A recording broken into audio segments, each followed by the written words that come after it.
think this brought an interest.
Kia ora koutou everyone, welcome back. I'll reconvene the meeting, and can I welcome members of the public. Really appreciate you coming tonight, all sisters.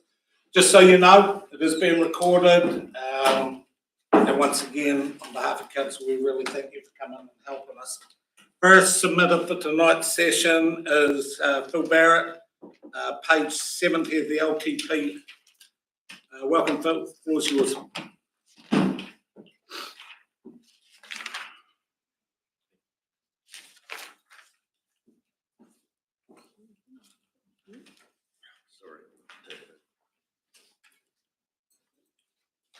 Good evening, everyone. And thank you for giving me the opportunity to speak here tonight. I was asked a question here as to what my goal was some time ago now, about 3 or 4 weeks ago it was. And my goal still is to give the community a voice and encourage people to speak up for themselves. And although there are many voices that have remained online and haven't managed the next step to speak here this evening or in the last couple of days, their concerns are still relevant and very real.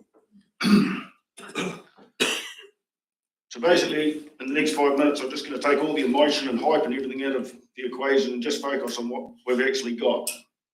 And the reality is a community, for the most part, worried about an uncertain future and very concerned as to how some of them will get by.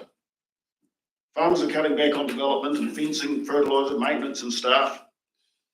Businesses are sharpening their pencils, looking for savings in fuel, freight, overtime and perks. And families in this community are cutting back on food, recreation, heating, clothing, doctor's visits and electricity.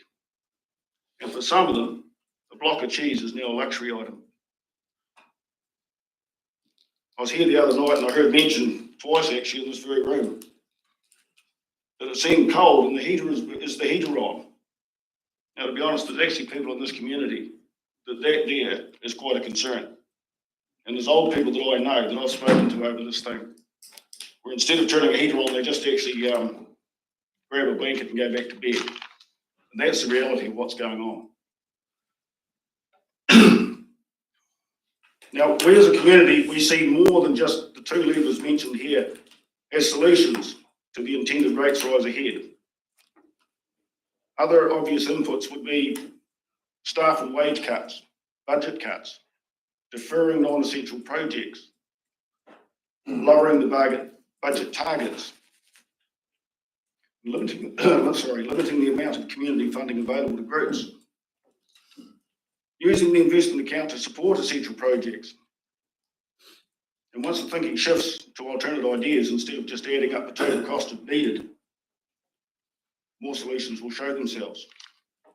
Now, some people have chucked a few ideas around that I will report on. And once again, this is no slight on anyone. This is just what's been chucked around. The Milton Pool Complex is still in its planning stages, and the idea would be to push that out for a bit longer. I listened to a really enthusiastic and impassioned submission the other day from a lady in Milton who was really supportive of the new pool, and I don't blame her for what she's trying to do. But really, at the end of the day, do we really need another pool right now? And a couple of realities is Invercargill has a world-class pool, Splash Palace. And some people in Invercargill travel more than 15 minutes to get to that swimming pool in their own town. The Balclutha pool is completely underutilised. And it would make more sense in the interim to bus or shuttle pool goers to Balclutha until the true cost of some of these major projects show themselves. How many pools do we really need within half an hour of each other? Remembering that we are a series of hamlets and smaller rural communities with a limited rate space. And a really sensible submission that I heard the other night, from West Otago Community Centre, wanting a lot of money to repair a roof, certainly has merit, as saving that building will certainly be cheaper than building a new hall.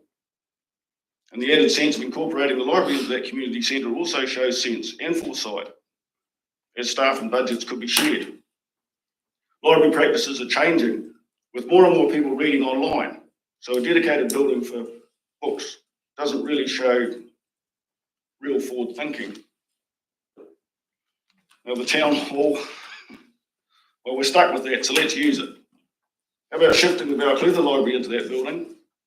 The same examples of shared staff and budgets could be used here. And visiting the Balclutha Library is not like the days of old. It's a busy place with photocopying, computer work, and talking, a very similar feel to an information or service centre. We would all benefit from the efficiencies of staff and budget collaboration.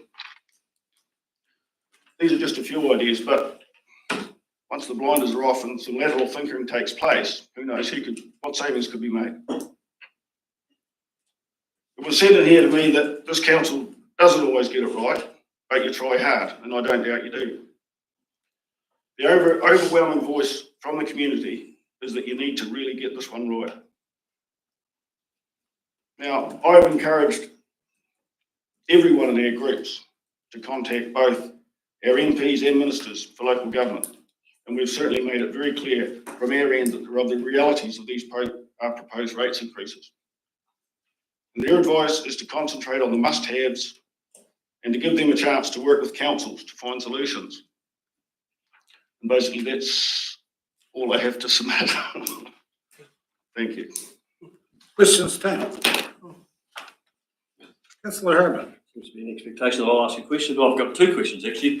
Thanks, Phil, again. So you just mentioned about your groups. Are they putting any effort or direction into Tangata Arawa and perhaps them lowering their standards so actually our water, our consents are achievable? Yes, well, I didn't mention that in here, but I've actually been I've taken that upon myself actually. I've actually been speaking to them directly, in communication with them. And it's a bit of a tough one, isn't it? Because they pretend they're helping, but they're not really. Is that the way to say it? But the thrust of it is, yes, we are trying to push to make things more achievable. Thank you.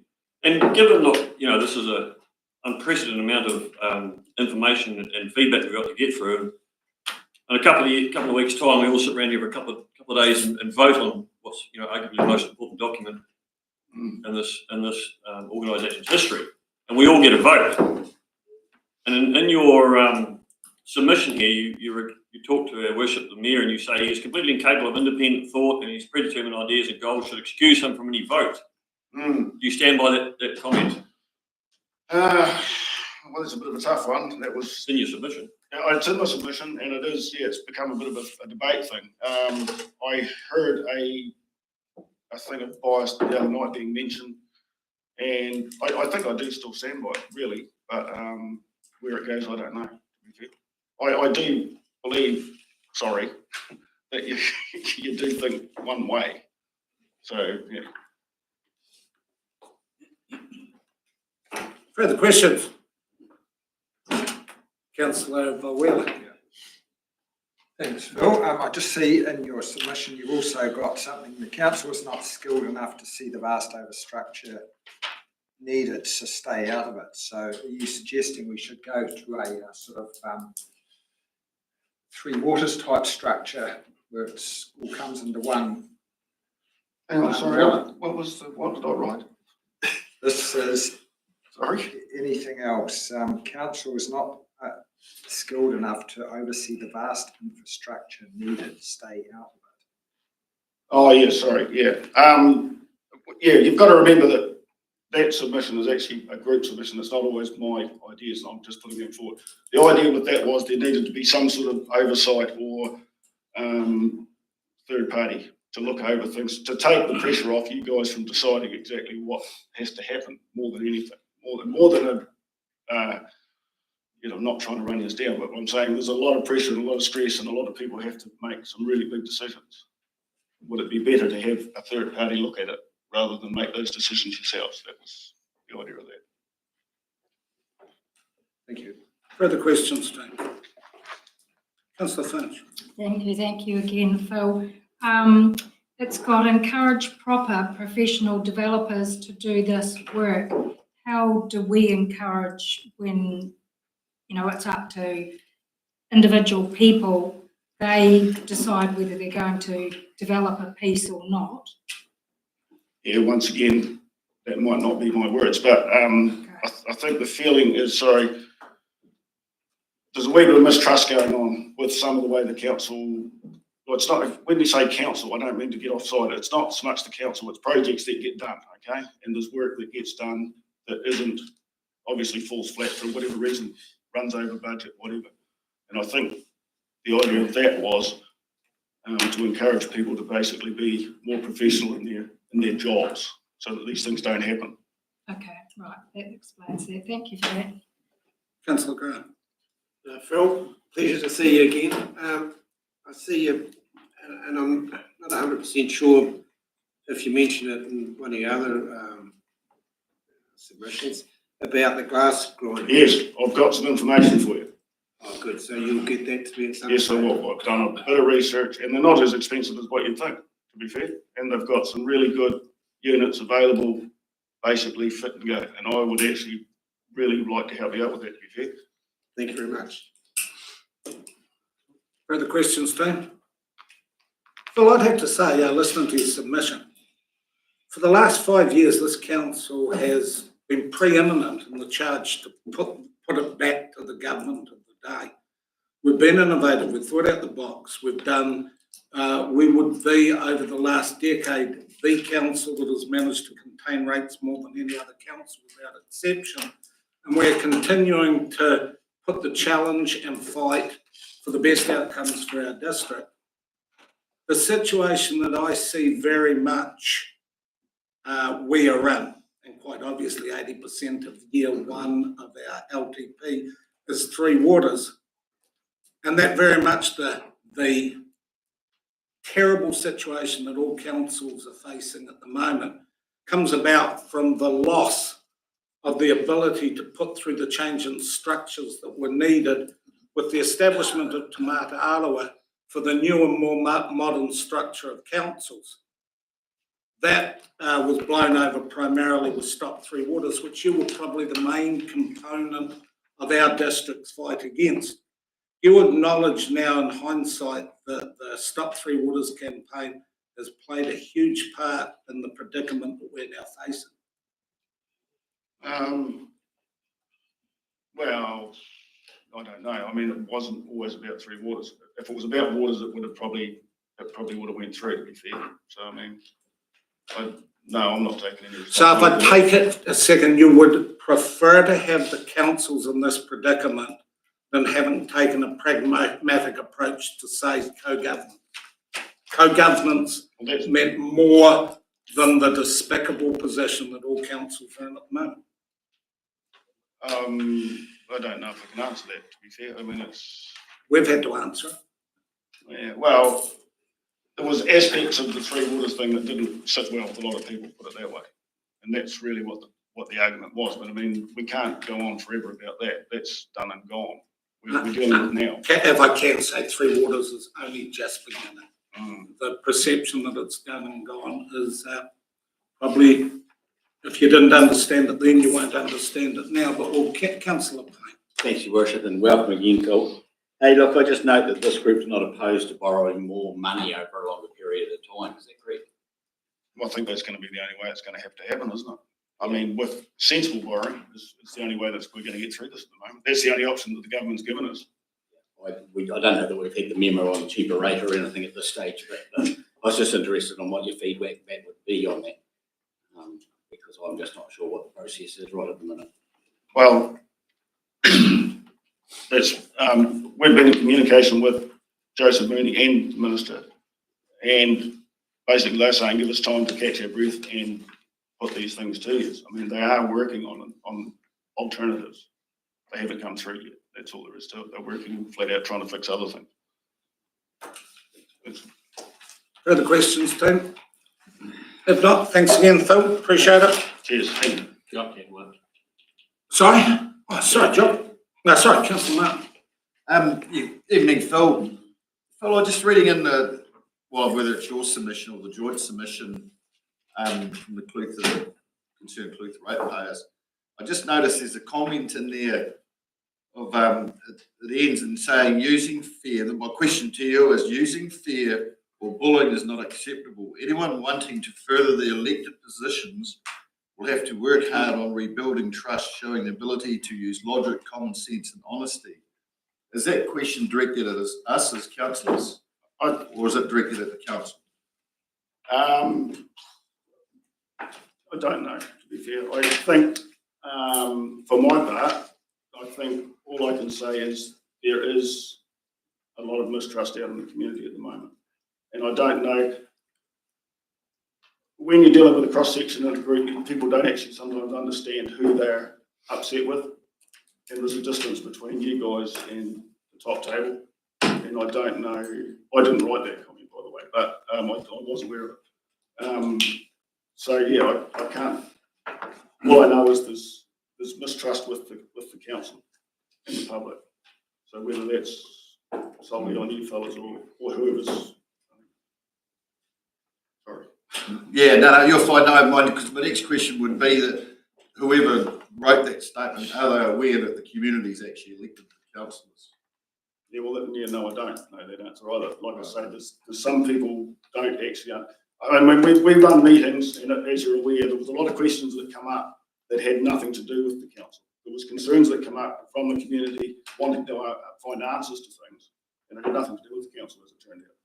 So, and then, like I say, there's a full cross section of people within the group that have got different levels of understanding, and I think that's probably the fairest way to understand it. Thank you. Cheers. Oh, sorry, any further? If not, thank you. Okay, next presenters 154 on it. Jan, welcome, Jan. Was it just Jan? Hold on, have I got that right? Yeah, it is, sorry, because the, Jan Johnson. sorry, two Jans, now I'm with you. Jan Johnson, not the Jan Johnson associated with Roy Johnson. The next Oh, we're the same Jan. You are right. Yeah, you are one and the same, but you've left them behind, so hold on, it's page, I'll get it right, Jan, it's page 154. Welcome, floor's yours. Thank you. In 2007, an economist estimated yellow-eyed penguins contributed millions to the Dunedin economy. So what do our yellow-eyed penguins contribute to our economy? I don't know. But what I do know is this: yellow-eyed penguins found nowhere else in the world are rapidly disappearing from our coast. Tēnā koutou katoa. Thank you for the opportunity to speak to my submission. I'm Jan Johnston, as you know, and there's two of me apparently, and you're lucky. I'm a parent and a grandparent. I live in the Puarua Valley with my husband Roy.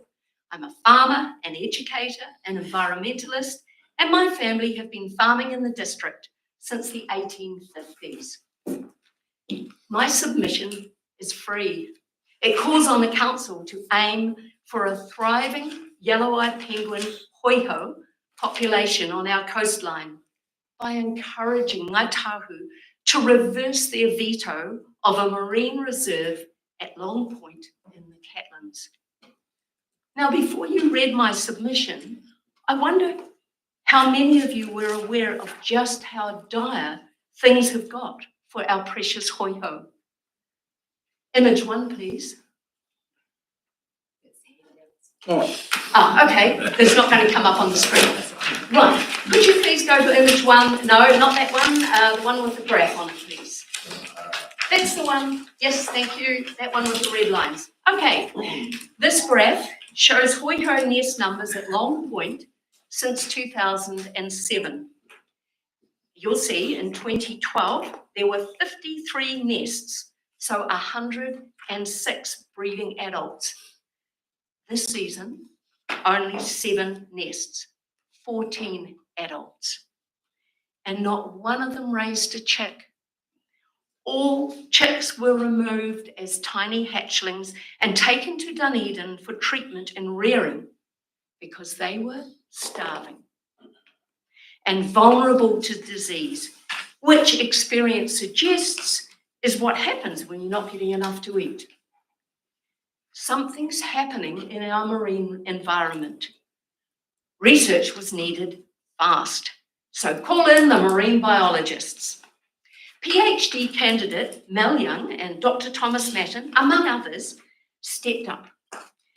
They carried out extensive research to discover just what was happening in the penguin foraging area.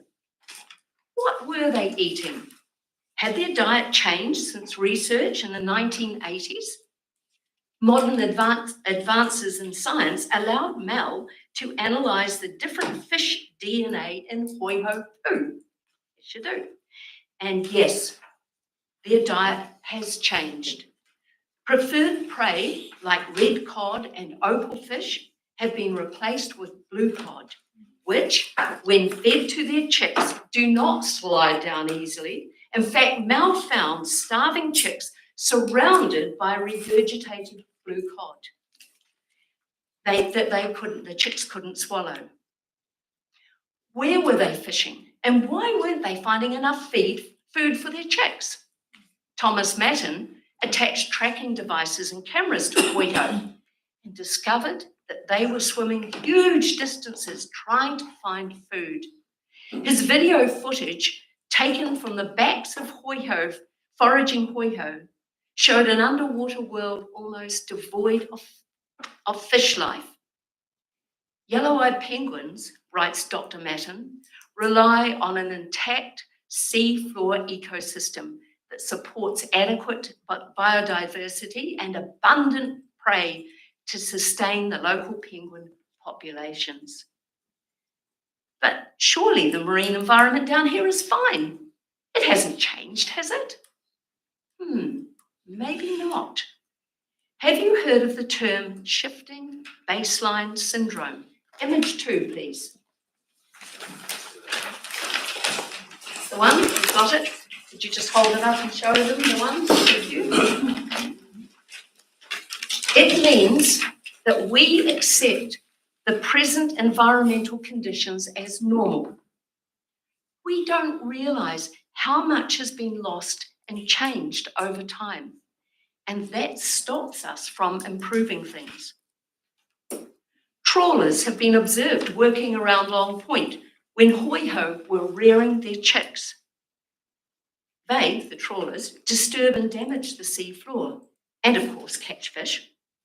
Moreover, MPI estimates 44 hoiho die each year in fishing nets.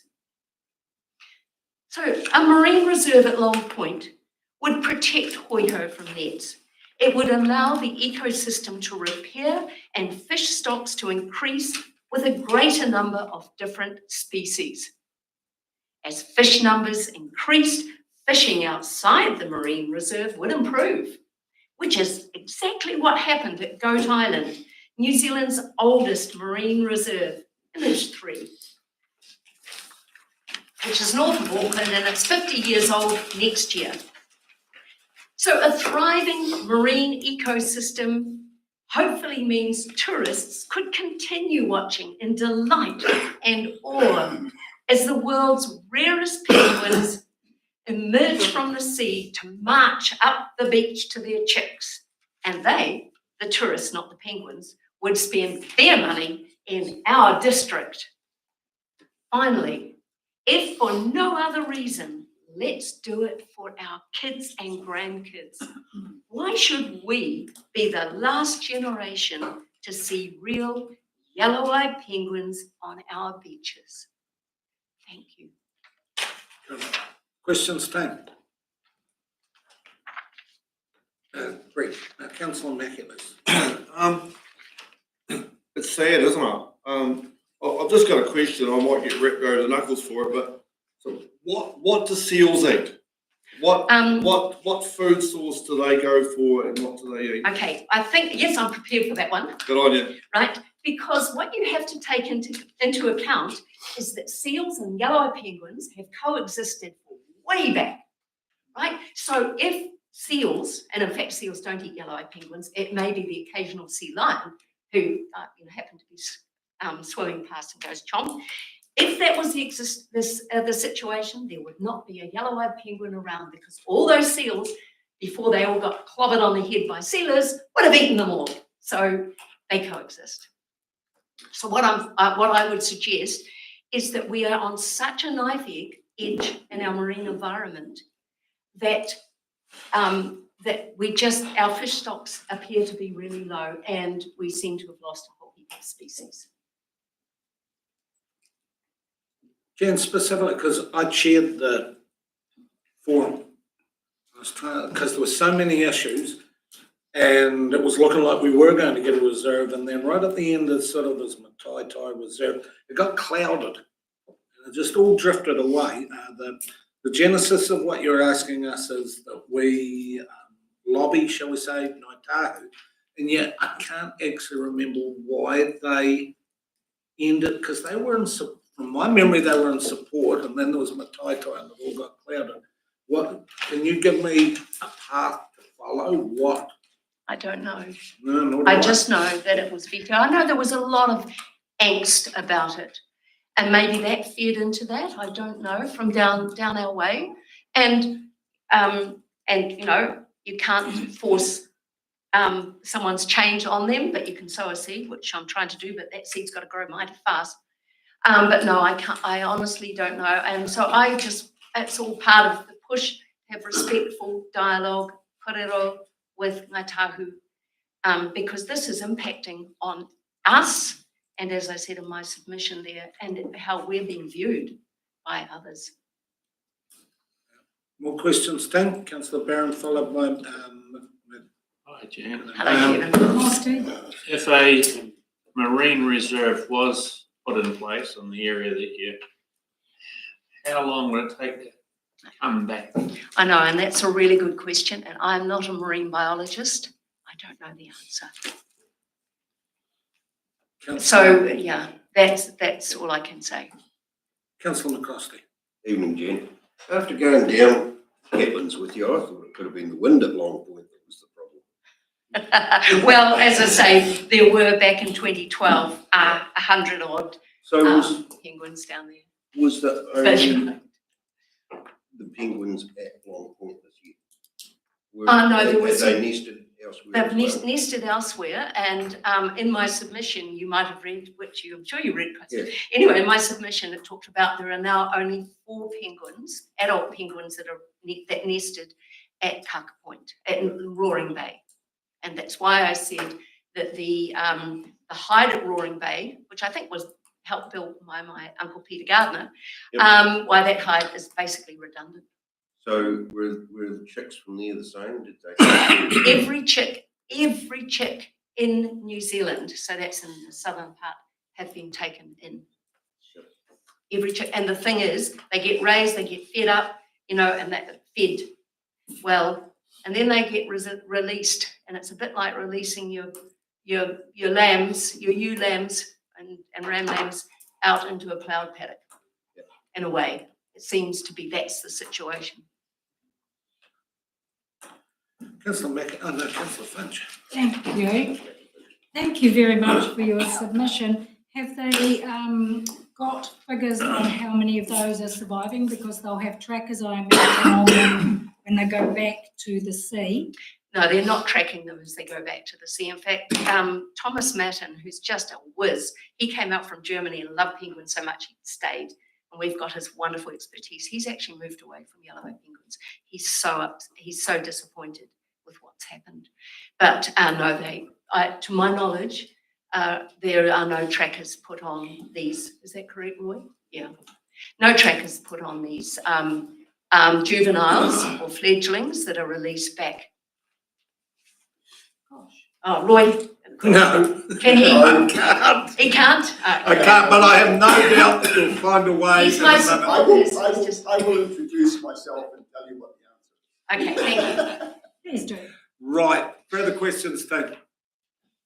If not, Jen, thank you for your presentation, but unfortunately, due to your effervescence and enthusiasm, the time's run by and we don't have any time Okay, for your I partner. appreciate it. No, sorry, Roy, she's taking your time. It's all right, mine's short, so it's no problem. You're right, Jen, you're meant to be with them, aren't you? No, Oh, we've got both you and him for the second. No, that's you all right. haven't. That's all right. You're welcome. Monday having you on. That's all right, no problem. We can cope. You're all right, folks. Thanks for allowing us to speak to our submission, our Forest and Bird South Otago submission. As I mentioned in our presentation to the council in January, Forest and Bird South Otago. Well done, thank you. Forest and Bird South Otago are very disappointed in the vehicles on beaches bylaw you passed. Following the 2022 consultation, Council's position was the best way forward was information and education. While there was some initial information circulated in early 2023 about vehicles on beaches requirement, this education has then ceased. Signage was promised at beach vehicle access point. There is now either non-existent Port Molyneux Bay up on the screen, Papua Y, no information about vehicle on beaches access, or it's too small to be instructive. Like that one there with that handsome dude there. People will just drive past these too small wrong colour signs and they're not effective. And there it is at Wilshire Bay. It's to the right. People will drive past. They won't even see it. So I went for a quick look on the beaches between Port Molyneux and Hayes-Gap Beach towards the Nuggets. Port Molyneux, no sign and vehicles driving on the low dunes, which is prohibited. Karaka Point, no sign. Wilshire Bay, 2 access points, 1 sign. Short Beach, no sign. Hayes-Gap Beach, 2 access points, sign at Nugget Point, but not at Hayes-Gap Beach. Not very good. The only positive outcome from the bylaw has been the work of the Freedom Tent Foundation, who's been keeping an eye on the behaviour of vehicles on beaches and providing reactive education to those who infringe. He was particularly helpful at Papatawai when during the summer, when we had visitors down there who were abusing the beach and intimidating the young male elephant seal last summer. So our Vehicles on Beaches report card for you guys. Bylaw as passed, a qualified fail. Public education information, a definite fail. Signage, a definite fail. Restricting vehicle access to a single entry point, failed. Enforcement, could do better. Deterrent, there isn't one. There needs to be a consequence for flouting the bylaw. Forfeiture of vehicles might do the trick, but you probably can't do that. The bylaw council passed is incredibly weak, and you promised administration of it and the promised administration of it has not materialised. This is a major indictment of the council and reflects badly on your operation. But you have a chance to remedy.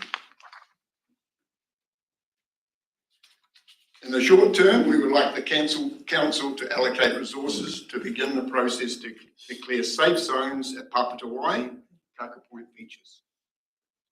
This needs to be implemented so there is not a repeat of residents needing to protect the environment and the ecosystems they love. That was just outrageous. Longer term, we believe the council needs to revisit the bylaw and do a more thorough investigation of beaches where there is vehicle access. Safe zones should be established where the suggested criteria are met. Speed limits should be established and driving on beaches at night banned. Thank you. Thank you, Roy. Questions, please, Tony.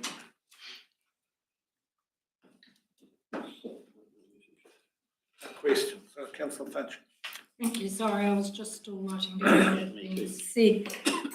So driving at night banned on the beaches, then we'd have to put up a lock gate to stop them coming and going?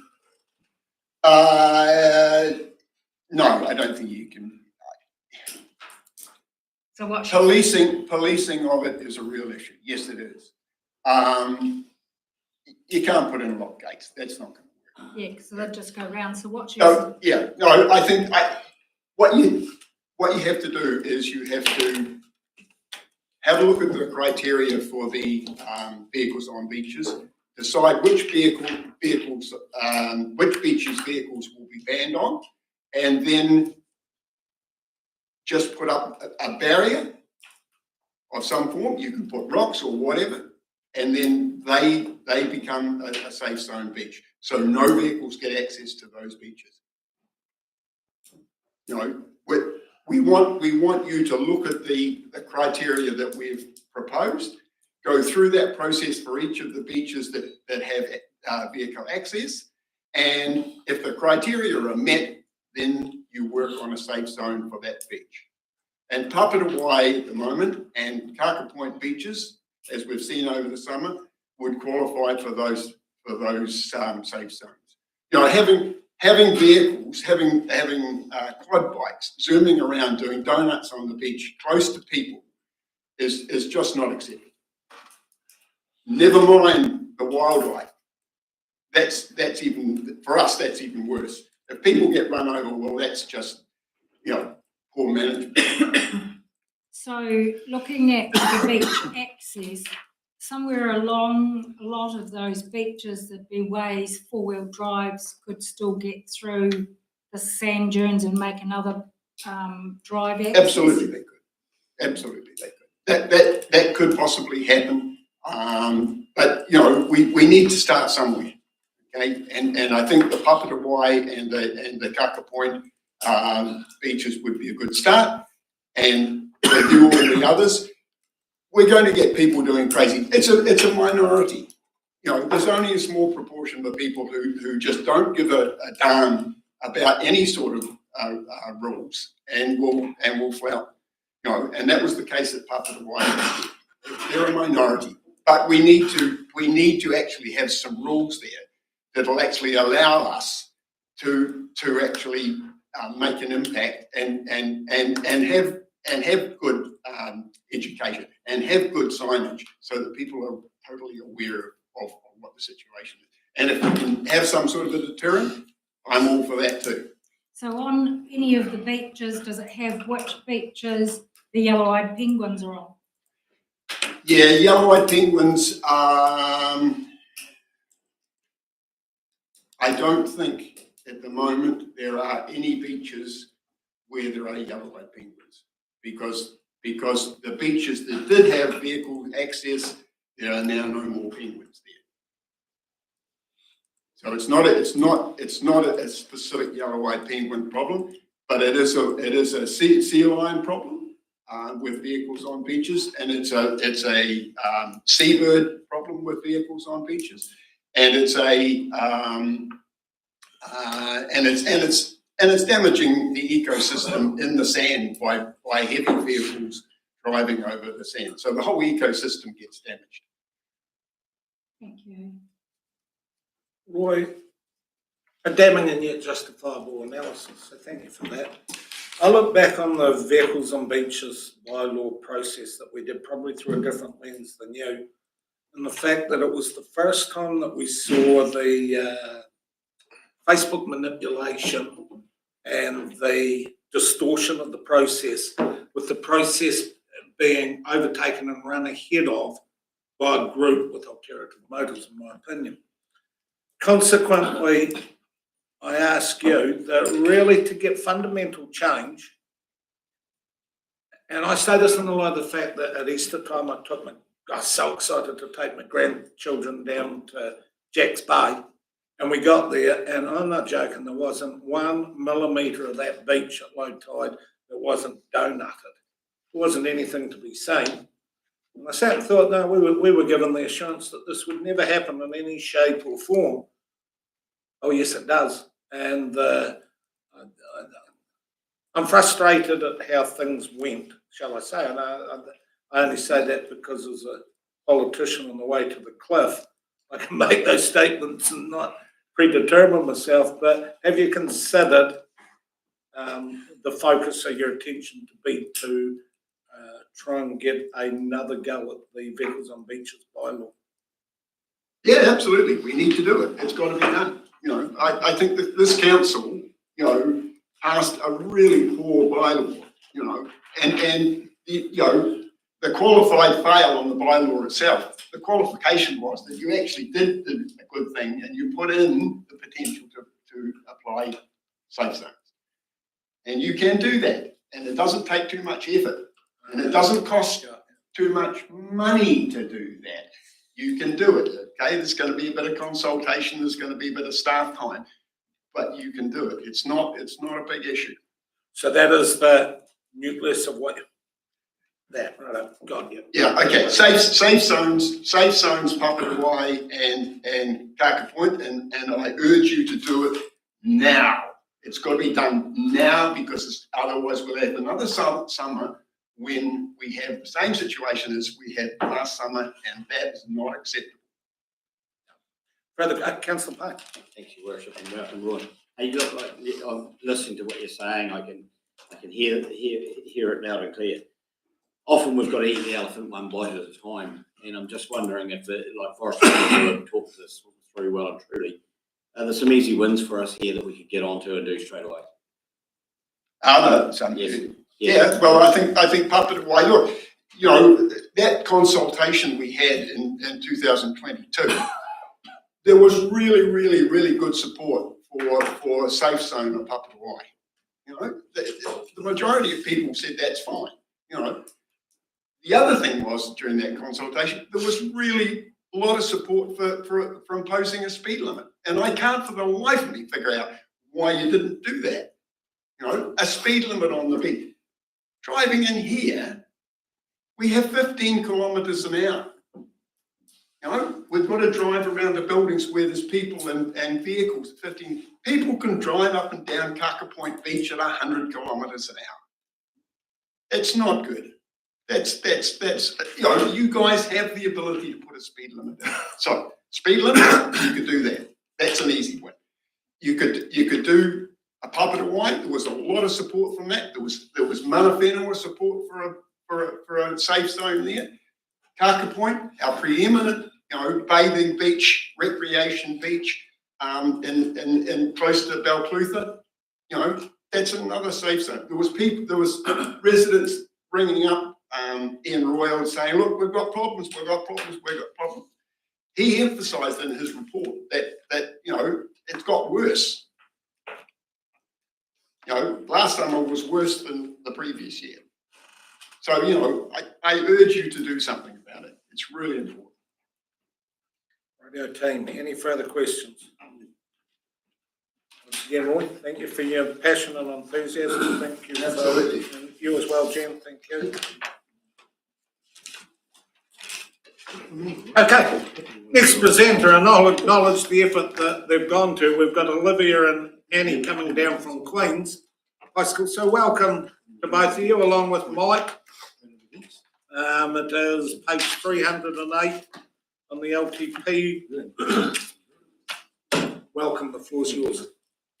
Hi, I'm Annie. And I'm Olivia. We're representing Queen's High School rowing. We're here today representing 15 other crewmates and the public. We enjoy going to Henley as the weather is always beautiful. The water is flat, which means it's ideal conditions to go rowing, and it isn't as busy as the harbour. We love this part of your district, and so do the many other people that use Henley for walking, the walking track, water sports, and overall family fun. While we are down at Henley, we have chosen to use the bushes instead of the two pipes that you call toilets. We usually train for 6 to 7 hours. There has been a dead cat outside of the toilets before. If they were properly maintained, the cat wouldn't have been there and we wouldn't have to use the bushes. Menstrual hygiene. This is a huge importance for youth women.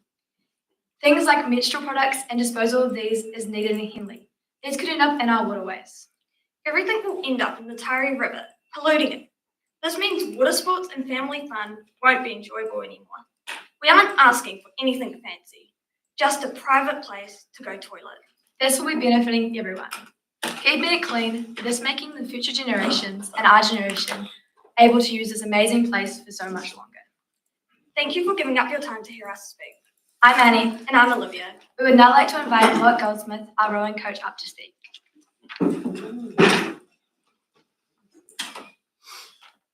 Yeah, thanks, ladies. So, you may know me already. I'm Mike Goldsmith. I am the proud coach of Annie, Olivia, and the other Queen's girls. But I have been coaching rowing for, I don't know, a good 20 years now.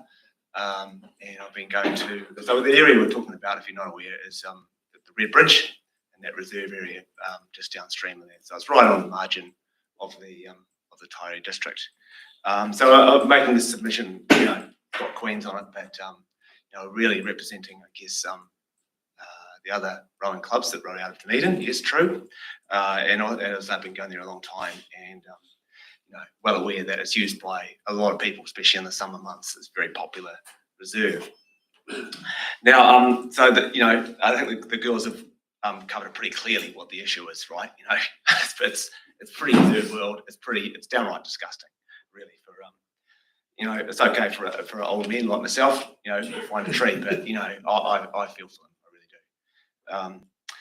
One of the arguments that I have heard, against putting, investing in a toilet there is that reserve, because it is on the margin of the district, that it's mainly used by folk from Dunedin, and which is true. It is used a lot by Dunedin residents. But I just wanted to point out a couple of things, maybe as counter arguments, I guess, towards that. Firstly, so I say, I've been coaching a long time, coached as well as Queen's, the likes of St Hilda's and John McGlashan College. So also great kids. A lot of those kids have come from the Clutha district. Okay, so borders at those schools, for example. So includes, for example, you may well know them, Councillor Martin Baines from Waitahuna, the Brodricks, who I think still run the supermarket here in Balclutha, Parks family from West Otago, and the Bennies from Clydevale. So just a few. That is an asset that's used by not just Dunedin folk, but also people in the district. I'd also add to that it's true that many Dunedin residents use that reserve, but along with people from the district, from Clutha as well. But it goes the other way, right? I know I'm a ratepayer in both districts, so I'm aware that there's a lot of people from Clutha that go to Dunedin and use things that Dunedin residents pay for. That includes toilets. We've got some great facilities. Stadium, I think, with the roof on it, Edgar Centre, etc. The list goes on. Logan Park. So it goes both ways, right? So I think we just need to put that aside and go, look, it's just the right thing to do. So thanks for your time. Thank you, Councillor Finch. Thank you very much. Wonderful submission, girls, well done. Have you submitted to the DCC as well for part funding? No, we haven't. I mean, it's the reserve is on the Clutha district. I would expect that if the Clutha was going to consider a project like that they would be responsible for talking to potential other funders. It was just in one of the submissions. Thank you. Councillor McCroskey. Well done, girls. You've got the right person on your team. I do know for a fact that quite a few of the people at Waihola are looking forward to brought it up too, Mike. I've been doing quite a bit on the Millennium Track lately, etc., and they have mentioned the state of it, so it's well known. Councillor Herbert. Thank you, guys. Thanks, guys. Mike, I represent John Herbert. I represent West Otago. So just, can you give us some context around how often you use it? Because generally you'll use the harbour or Waihola. Is this every week or is it once a month? Or how often during the season do you actually use that? Well, I think it's pretty crucial in our training to go down to Henley because we can practice more than once in a day, which we can't do in the harbour as it gets too windy in the afternoon. So I would say we go down there probably averagely about 5 times a season. Right. And other schools also use it. For a whole weekend, often we'll go. For a camp Or 2 or even 3 or 4 days sometimes in the Yeah. summer. Thank you. So I think we use it a lot. Yeah, so I get to that. So we might be there from, 7, 8 o'clock in the morning through to 2, 3, 4 o'clock in the afternoon.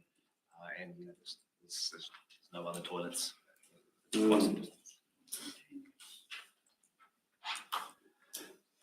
Councillor Wheeler. Yeah, thanks. Thanks, team. Other users there, how busy is that area there when you're there? Observations. I've been going there longer. It varies, obviously first thing in the morning can be a bit quiet, which is why we go at that time. But I've been there at times when there's, 20, 30 people, I guess, either parked up with launching their boats from that reserve. There's a couple of boat ramps there, or just having picnics, whatever, using that space. So it's a very nice part of the world. I regularly used it. It's a popular boat launching place, especially in Montonians. There's a lot in your area that does it. But while you did say, hey, it's Dunedin, and in all my years I've never ever known, because it's right, it is the boundary. And consequently a pragmatic approach in this day and age. I said that the most traction you will probably get is I get it, that we initiate, but that we do hold hands and take a joint approach on it, because the Henley River's the boundary, everyone uses it, possibly for thinking outside the box like we've been told to do. This is the time when Dunedin and Clutha could collaborate, because it's draw the line. The line is the river. Yes, speaking on behalf of the rowing community, I guess we don't really care. Yeah. Who pays for it? We just want, and we're not asking for anything flash on it. Would that be fair, ladies? It's not a destination toilet we're after. It's just somewhere safe, that people can go. So. So, is there any further questions, Councillor Graham? Thanks, Mike. Girls, visited Henley a lot in my youth. I'm sort of struggling where it's on the Dunedin side of the road that goes out to the main road. rather than the old pub side. No. It's just downstream of where the Henley and Waipori rivers join. So downstream of the Red Bridge is what we call it. So it's on the Clutha district side. The Taieri is. Oh, yeah, I realise that, but I mean, you know how there's the road that goes out to the flood free, the middle road.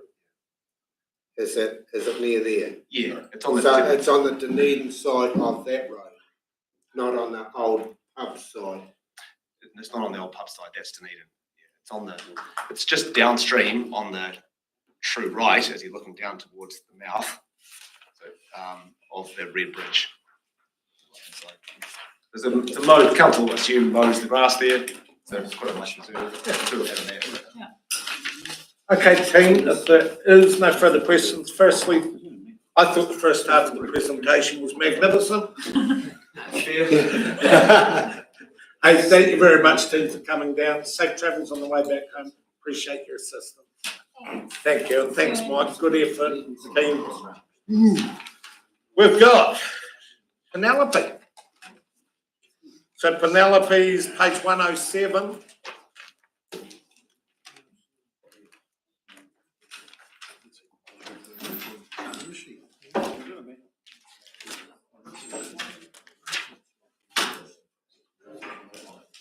Kia ora, Penelope, welcome. Kia ora. Thank you for helping us. Floor's yours. Okay, I just have a drink of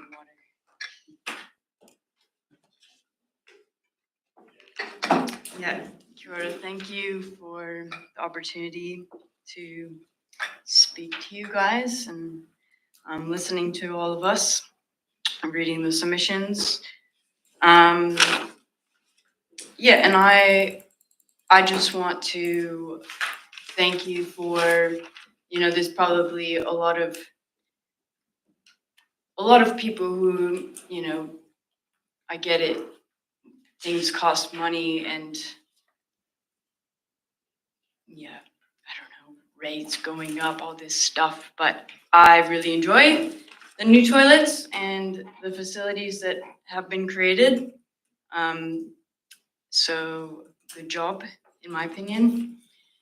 And yeah, I enjoyed sharing. My family has come. I was not born and raised in Clutha district.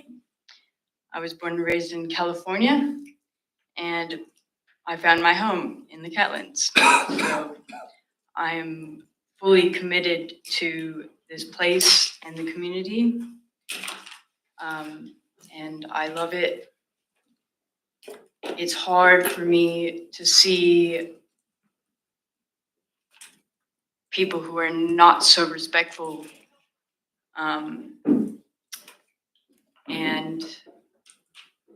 there's not much that individuals can do as far as, changing the way other people behave or, respect various things. Everybody has a different perspective. And I guess my main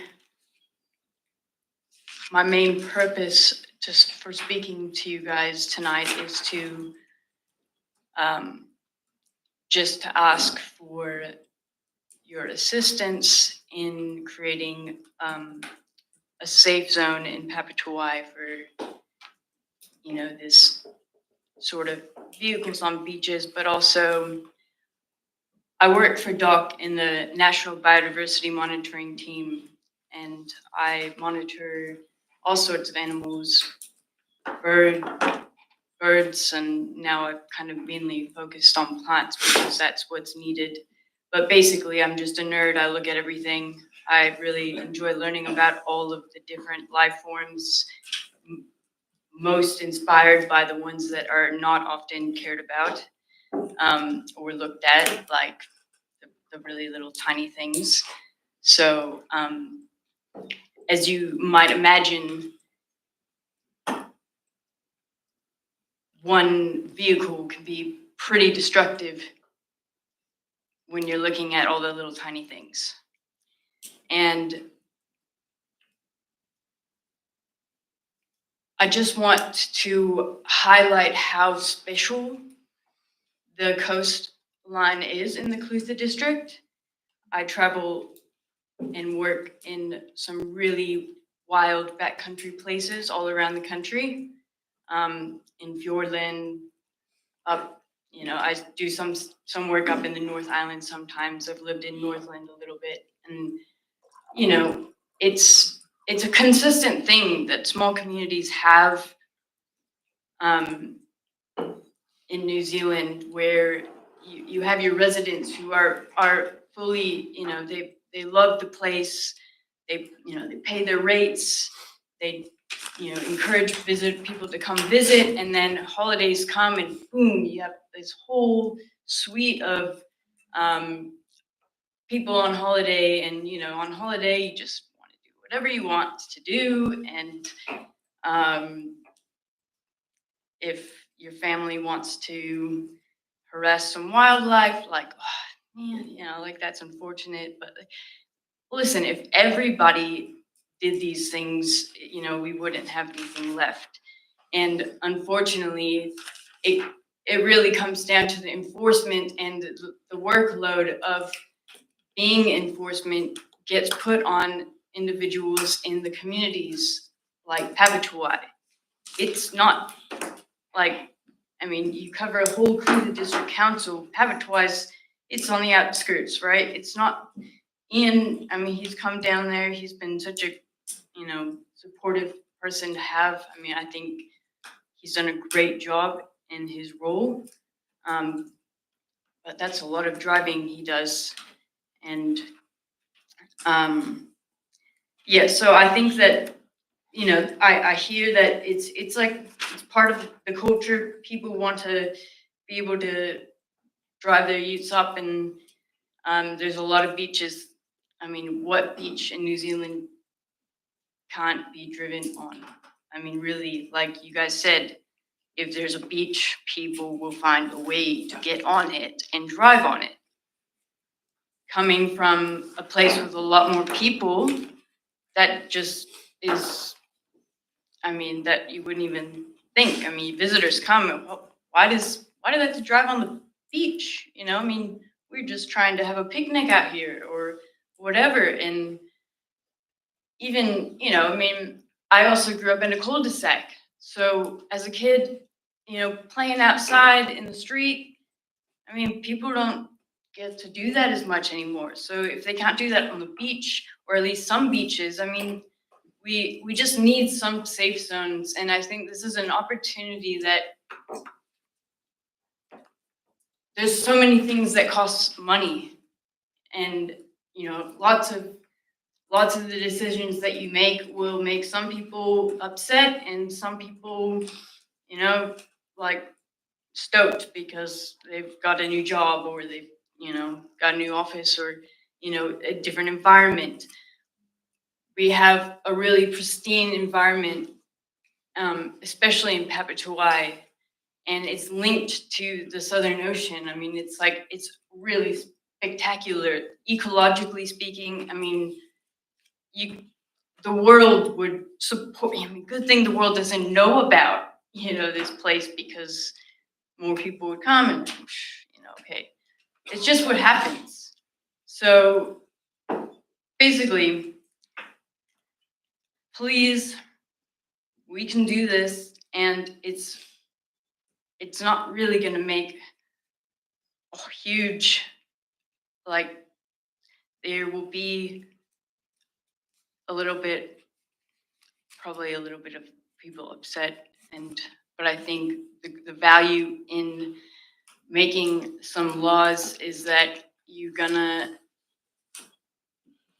start something that's really positive for the future generation, who really don't have much time to write submissions and stuff. I've been working flat out until the end of this day, and I don't know how you can do it. Maybe it's just hard. I mean, I'm really nervous. I'm like, oh, God, I'd like to drink another cup of water. Anyway, so this is, I think I'm just some easy changes or something easy that the Clutha District Council can support, that's not super costly, in my opinion, and potentially could, you know, help protect something that people want to come visit. I don't know. Anyways, that's all I've got. Thank you. Thank you for your passion play. Questions, team? Now, if it's from the heart, you won't get questions. Yeah. Well done. Team, one last chance. Questions for Penelope? Can I say thank you, once again with Jan and Roy and yourself to re-emphasise the matters that are dear to your hearts. Got it. Okay, team, we're heading to Clinton Community Committee with Fraser on page 47.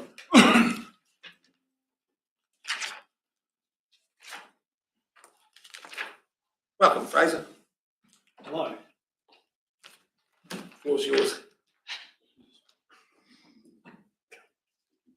I'm here representing the Clinton Community Committee. My name's Fraser Leslie. I've lived in Clinton for about 15 years. Clinton, the town, has sadly been neglected for decades. This is evident in so many ways. Side Street is a perfect example of the slow creep of neglect the town has put up with. The grass has taken over what was once gravel all the way to the fence. Side Street itself bears the scars of a water leak in the tar seal and is rough as guts. The drainage issues around the centre of town is another example. Out in front of the horses, this drain is blocked and has been for many, many years. The council has asked all residents to fix their personal stormwater drains within a time frame. Shouldn't the council do the same? Many a drain isn't working properly at all in the centre of town, with residents, businesses, footpaths, and what could be a beautiful park all affected. We got high hopes when our community plan was brought to our town. Many of us thought this was it. It was our turn to see some real investment in the town. Well, that was the impression we got. Turns out the investment in the town was only going to come if the Clinton community did at least 50% of the work. Seems strange that this was never mentioned in the round of meetings where ideas were put forward. One proposal from the council and our place plan is, and I quote, "Is there a need to tidy up the State Highway 1 entrances to Clinton or the main street where businesses are located?" Seems like this was never on the table, and it was the council's prerogative that the spread of the cost lands directly on the people of Clinton Township alone. And seemingly the council are unwilling to do this unless the community does half of the work. Why can't we spread the cost over the Clinton district as a whole or the wider Clutha district? Does no one out of the Clutha district use our facilities? The Clinton toilets must be the most used destination toilets in the Clutha district. The Our Place document rated improved the main street 4.23 out of 5. This was the third on the priority list behind protect the natural environment, protect scenic landscape. So far, zero has happened in this area. The long-term plans seem to neglect Clinton. Why, I do not know. We just had all the information gathered from the Our Place plan. You would think that a long-term project would have come out of that. You'd think the fact that Clinton has parts of it that still hasn't been urbanised, that Clinton might get a mention. You see, we still have open ditches on parts of main streets in Clinton, probably the same open ditches that were there in the 1800s when the town was formed. Pretty amazing that the Rosebank Sawmill development got curb, channel and footpath within a short time frame. This is a direct quote from a Clinton resident that has lived in Clinton his whole life. "I will die before the council managed to put curb and channel in. How long should we wait to be urbanised?" We were told that if we wanted new footpath that we were going to have to pay for that ourselves. At around $1,000 a metre, a daunting prospect. It turns out though, over 10 years, the CDC has taken $25,000 of rates allocated for Clinton footpaths and has spent a grand total of $0 of that on footpaths in Clinton. RNZ did an article on Clinton 10 years ago on rate rises. Brian Cadogan features in this and mentions how the council cannot afford to do more than the bare minimum for the town. I don't even think we're getting bare minimum. The old open ditches in Clinton grass over every year, as does the gravel footpaths to the rugby club and to the golf course, with council failing to even keep them sprayed just to keep the town tidy. I truly believe that even with all the information gathered from the Our Community Plan meetings, that if it wasn't for the Clinton Community Committee or the Clinton Lions, that the council wouldn't have spent a single cent more on Clinton or initiated any projects. We would like to know what happened to the reserve management plan for Clinton. It seems to have disappeared. The main street does need upgraded. It does need curb channel footpath. Mill Street needs curb channel and the tail seal extended so there is room for trucks and school children to use the road properly and safely. Halsey Street needs the footpath extended and curb and channel. Side Street needs tidied up to what is an appropriate standard for a town. Clinton community also need a hand accessing Popatanal Reserve. This will make an excellent bushwalk for the town. Currently, it has zero public access and could be quite the draw card to Clinton. Clinton has a problem with empty sections being owned by people that don't live in the town. People are simply land banking them. We recommend where sections that aren't being developed and where people don't live in Clinton, that the rates on these sections are lifted, as these sections are holding back the town from population growth and reaching greater potential. In closing, we the community can't do everything ourselves. The council not only needs to lift its game around general maintenance and tidiness, but also needs to work on upgrades to the town that bring it to the 21st century standard. Clinton residents are feeling neglected and disappointed in the way the town gets treated. We, the community, need the council to do their part. Thank you, Fraser. Questions, Taylor? Can we have a copy of that, please? What a rate. Yes, please. It's, So just it's go- just, No, there's a bit more added. Councillor Grant.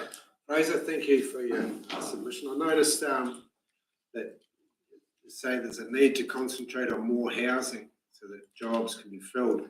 Are you people, how do I say that, been in contact with the COD bill to do a COD bill type? I think Benji, as part of the Clinton Community Committee, is basically starting that now.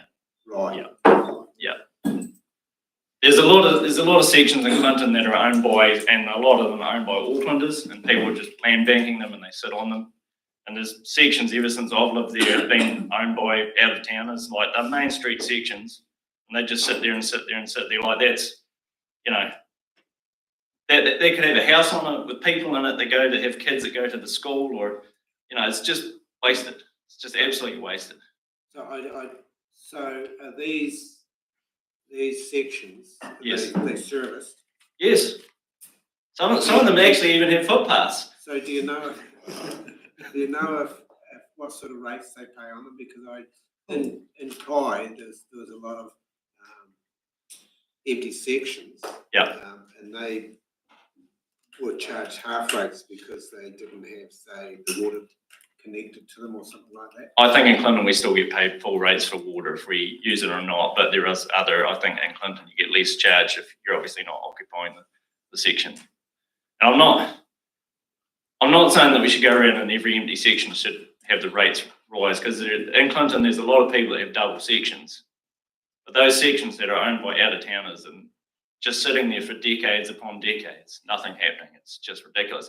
These sections are not maintained. You know, there's grass 3-4 feet high in there. One of them had gorse on it 8 feet tall at one stage. You know, I could just sat there and sat there and sat there. You know, not only does it look terrible, but it's a fire hazard and it holds the town back. Councillor Fudge, followed by Herbert. So what do you suggest can be done about it, given that we don't have any jurisdiction over that. People living in Auckland and owning land. Yeah, I suggest that you lift the rates high enough on those sections that they don't want to own them. Quite a simple thing, I would have thought. How many, thank you. Councillor Herman. Thank you, and thanks for coming along, Fraser. And just my question is, and staff will correct me if I'm wrong, but you'll realise that the curb and channeling along the main street will be highway, so therefore it'll be transit? I realise that part of it's paid by transit, yep. Like the main thing for me is you guys have come to us with this art place thing, you've dangled the carrot in front of us, and now we're not, there's, like all of a sudden I feel like it's only the Clinton Lions and the Clinton Community Committee are doing all this work to get some things happening, but there's things we can't do. We can't put in footpaths, we can't put in curb and channeling. You've put in here, that was one of the things you suggested to us, does the town Main Street need an upgrade? We can't upgrade that ourselves as a community. That's not possible for us to do that. It requires you guys to initiate that and to do something around that.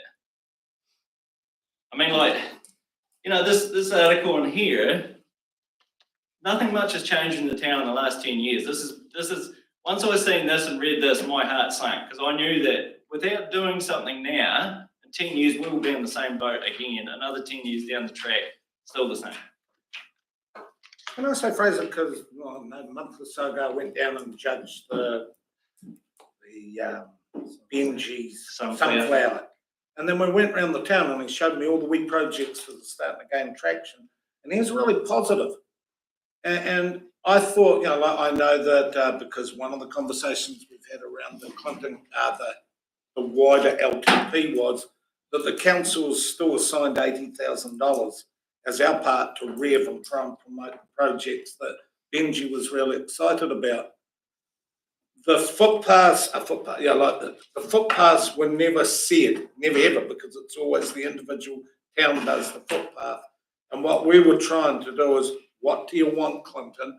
What do? We do water, sewerage, the likes, the community, more the community ones that have been picked up by so many communities, half and half so that we can activate.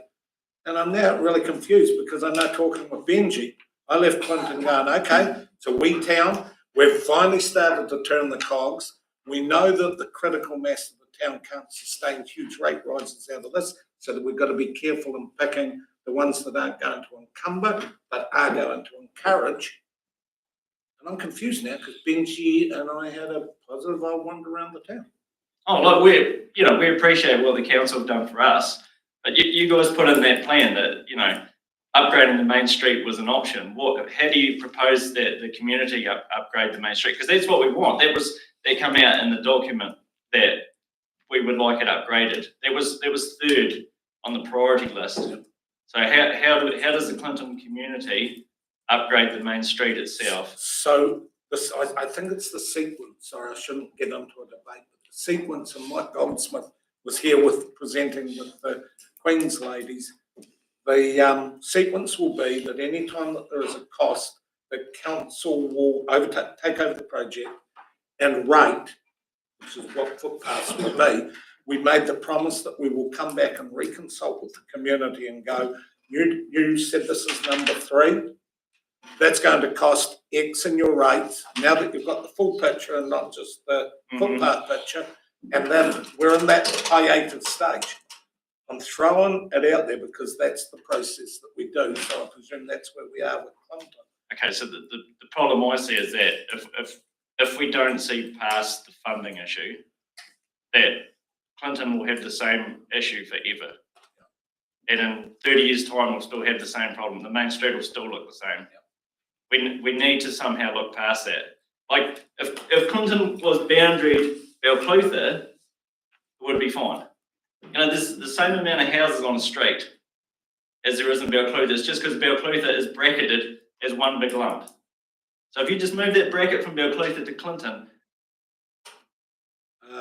Well, we did that with the 3 waters, and Balclutha Township was certainly subsidising, but we're probably heading off into a totally different conversation.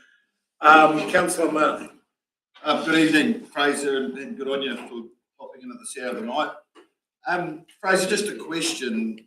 I'm just looking at your community plan here, Project 3 Main Street Improvements. So this project will be a partnership between council and the community. Has the Clinton Community Committee engaged with the council to get this project up and running? Yes. Yes, we had a meeting and they come to us and told us how excruciatingly painful it was going to be to put only 200 metres of footpath in town. It's going to add another $170 to ratepayers in Clinton. And it was Clinton ratepayers alone in the town that were going to have to pay for every inch of footpath, not even in the Clinton district, which is a huge district. Like there was a point made earlier in the other submissions that, it's not just us using the facilities. That Clinton toilet, by geez, that thing must get some work, eh? Oh, yes, I appreciate that. So At some point. So my next question is, has the Clinton Community Committee gone out to further consultation with the Clinton ward about? We have tried. We try to put things on Facebook. We try to put things in the local school newsletter that goes out. We try and invite everybody to the meeting. Anybody's welcome to come to meetings at any time. Yep. Right. Thank you. Councillor Finch. Thank you. So what you're saying is that people in Waihola, Lawrence, Milton should pay some towards the footpaths in Yes. Clinton? So did you pay for footpaths towards those other areas? I used to have on my rates demand, I know this is the ORC, but I had on my rates demand a bill for the Dunedin Stadium. Yes, that's We all different. have. Yeah. And do I use it? No. Do people from Dunedin use our toilets? Yes. The way the footpaths is done is different. I know. And look, I know this is, at what point because Clinton is it's just stagnant and it just stays like it is now. And if we don't do something, in 40, 50 years time, it'll still be the same. It'll be exactly the same. At some point, you've got to look past the way funding is worked.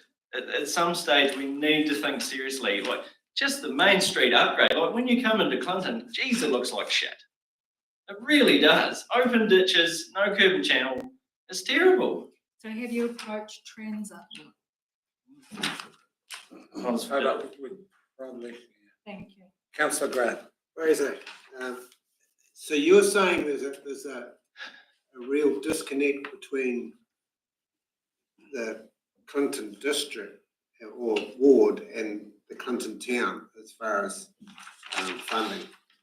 Because why I say this is because a previous councillor used to come along and gloat how much money they used to raise for the rescue helicopter. And as noble as that is, I always thought the money could be put into the town. I agree.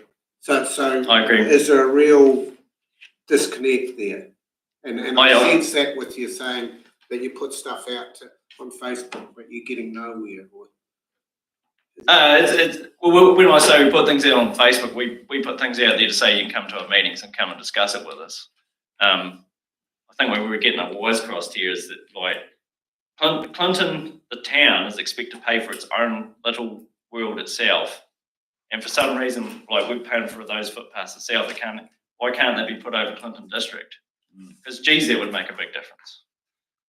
It'd make a huge difference to us. I think there's a good, because I'm not being terrible here, I can feel the tension when Milton can't pay for its own footpaths, why will I now pay? And yet, in your case, you're saying, could we canvass the wider Clinton district to give to their community and then the burden is? That's what these are. Think outside the circle. Can we do it? I don't. In 25 years, I've never been asked that. It's always for you. And once again, the rural will go, isn't times hard enough without. Oh, yeah, for sure. No, I know this is awful timing, but, I'm just here pleading my case. Absolutely, Fraser, we appreciate it. And it's a fair point. And I've never actually thought, because Clinton is such a defined, that's the town for that district. so maybe the rural could say, yes, we love our town enough, we want to support workers in the town, maybe we could. Okay, that's the thinking outside the box. Councillor Mackie. Thanks, Fraser. Yeah, actually, I was at a community meeting the other day. You were talking about the wider community, and a farmer said to me the other day, it was your colleague, and he said he'd be quite happy. He sees bugger all for his rates that he pays each year. He'd be quite happy for it to be going, a lot of it to be going to Clinton, more of it to be going to the community. So there probably is a wee bit of sentiment out there. If we don't talk about it, we can never find a solution. So I better check. Any further questions, team? Councillor McTamaney. Well, not a question, but a statement. Most of the rural ratepayers actually also already pay a sewage upgrade rate for the rest of the district, which you could argue is could be very similar to what Fraser's talking about. What are you doing making a statement? You may do that. Which, yeah, I can't say that I'm that thrilled. You're right, you're fair call. Fair call. Okay, look, Fraser, thank you for, as I say. Thank you. You're here to rattle our brains. You've rattled our brains. Appreciate it. Thank you. Cheers. Guess what, team? After I don't know how many hundred hours this whole process has taken, we are now at the grand finale event. Penultimate. Is it just yourself, Peter, or it is just yourself? Please come, and we're on page 400, team. Welcome, Peter, and while you're coming up, can I please acknowledge and thank you for the use of your front yard? Appreciate it. It's a pleasure. Kia ora koutou katoa, koe my name, who you know of Tato. My name's Peter Barron. I'm a reasonably recent, along with my sister Wendy, who's in the back there. We own Catherine's Cafe. We've lived in Dunedin. Wendy's spent a lot of her working life in places like Iraq and Afghanistan. We're a Southland family originally. I've been a pharmacist for coming close to 50 years. I'd like to describe myself as a drug dealer, but I'm now a cafe owner. Pharmacy and food both start with PH. So what I'd like to do is I'd like to thank you for your time and attention, and I'd like to empathise with you. From my nearly, as I said, from my nearly 50 years as a pharmacist and 9 years as a DHB board member, I think the issues facing people like yourselves and the Clutha District Council are strikingly similar. There might be different outcomes, but it's competing demands within limited finances. So I want to be here to be positive and hopefully offer some solutions. And I particularly want to talk about the waste minimalisation and zero waste. So I'm not dwelling on you've got my submission. I put in a supplementary a couple of weeks ago. I started to get some additional information and suddenly realised that I don't know if I got a tiger by the tail or whether it's a snowball that's just gathering momentum. So I'm not going to, you may have had the opportunity to read those additional things that I put in. I'm going to focus on one part of it. What I do believe is that we need a bottom-up approach. And I think for a long time, local government's taken a top-down approach. So it has to, in my view, be a coalition of the willing by partnering with willing local communities such as we have in the Catlins. So what I'm going to do is I'm going to turn to some specific proposals that I've developed here. And as I said, I'd like to see you form, or the council form, a coalition with the willing communities in the Catlins, particularly Owaka, Whenua and Papatūāi, as exemplars based around transforming in this case, the Owaka transfer station into a zero waste hub in conjunction with our communities. And I'm just going to highlight a few points there, watching my time. So I really want to see us perhaps join the Zero Waste Network. I'd like to see us create a win-win to reduce the economic cost of collection, landfill disposal, increase resource recovery. There's a number of revenue opportunities which I've run through in terms of glass, soft plastics, cardboard, metal, aluminium cans, domestic cooking oil recovery. And the carrot, if you like, because I know you're under pressure to get the rates down, is that I believe there can be some cost reductions which can lead to rate reductions. We've got organisations like the Awaka Swap Shop, which started at the Captain's Community School, which is already established. We've got Awaka Going Forward and the Captain's Coast, both have charitable status. I was fascinated to learn what the Gore Lions Club do in terms of commercial collection, and I've already had a discussion with the Awaka Lions Club about whether we could extend that. I've spoken to the Captain's Area School today, who are a member of Enviro Schools, which is administered by the IRC, and to perhaps support a sustainability project involving hot composting. And I put them as a model in Invercargill and a number of other schools. Aurora College and Invercargill have a similar system. So what I'm saying to you is that I believe that there can be some partnerships there. I didn't realise until late last week that Silver Fern Farms are developing an RFP. They have been making super dirt. And I think there's an ideal opportunity there to talk to them, perhaps for a public-private partnership type thing.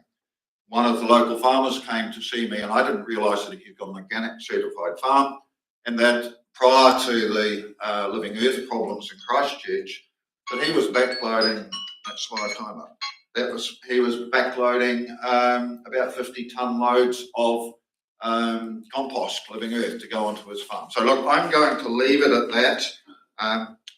The only other point I'd like to make is that I think this has to involve the commercial sector. I think the commercial sector gets forgotten. I think there's been an attitude that, look, if we can just recover, if the commercial sector pays its dues, we don't care what happens. Well, that doesn't meet the Zero Waste Initiative. No reira, tēnā koutou, tēnā koutou, tēnā tātou katoa. Questions, team? Well, Councillor Mackie.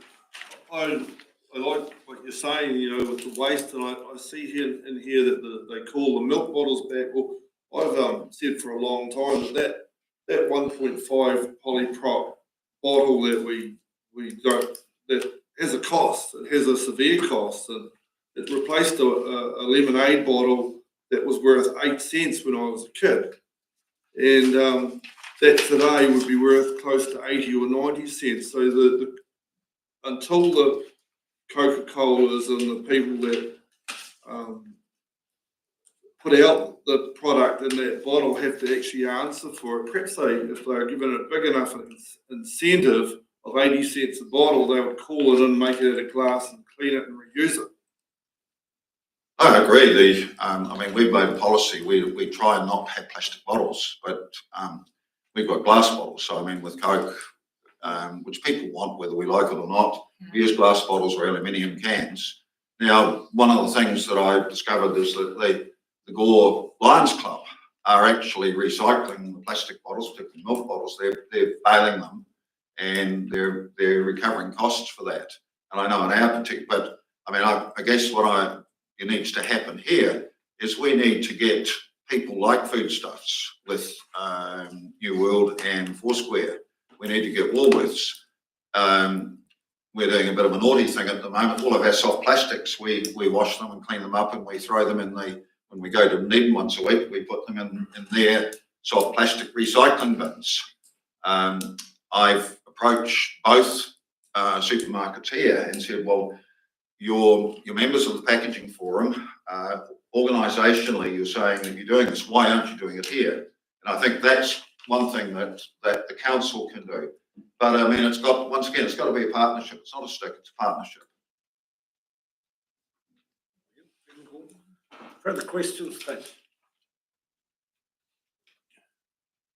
silence from Peter. Oh, Oh, no, councillor Mulwell. thanks, Peter. One of the suggestions you've got is these glass crushers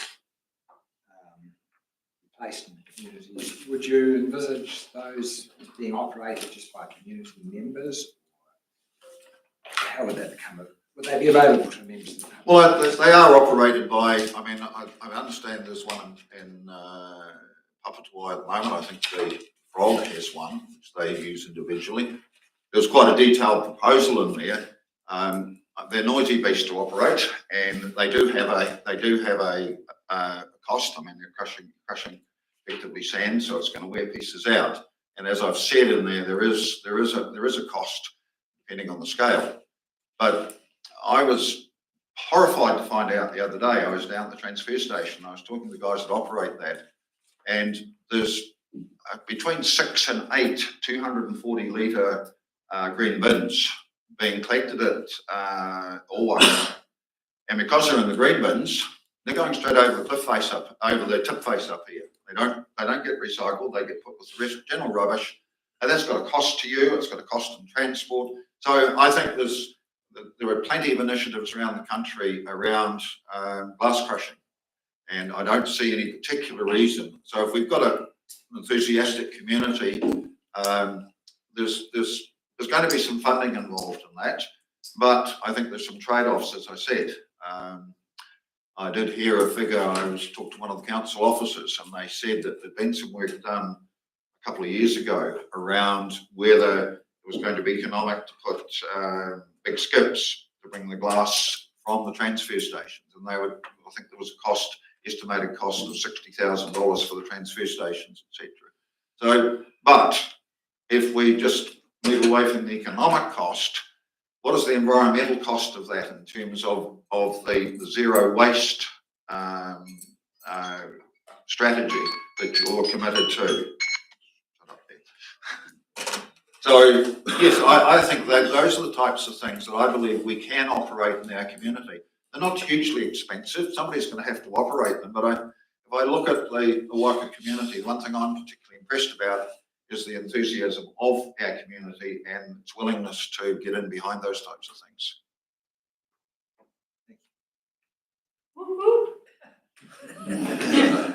Behave yourself back there. Out of control.